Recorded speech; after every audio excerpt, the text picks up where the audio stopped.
Most beginners think acting is about talking. They focus on their lines, their delivery, their timing. They worry about whether they sound right. That focus usually pulls them out of the scene because acting is not about talking, it's about listening. Real listening is active. It means you are affected by what the other person says. It means you are open to change. It means you are responding, not reciting. Beginners often wait for their turn to speak. They listen just enough to know when their line is coming. That creates performances that feel mechanical.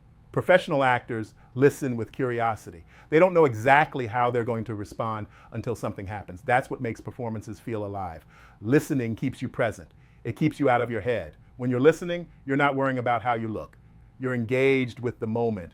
Another beginner mistake is trying to control the scene. They decide in advance how it should go. Then they try to force it.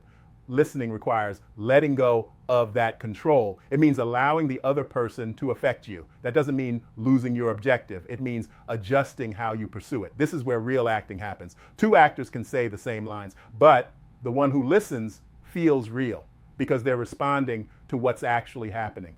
Listening also solves a lot of acting problems. It naturally creates pauses. It creates variation. It creates emotional truth.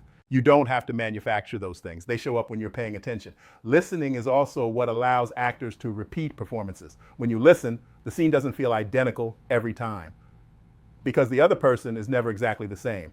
This is why actors train listening. It's not passive, it's an active skill. If you want to improve your acting immediately, stop focusing on your lines. Start focusing on the other person. Listen to understand, listen to respond. That's the real skill.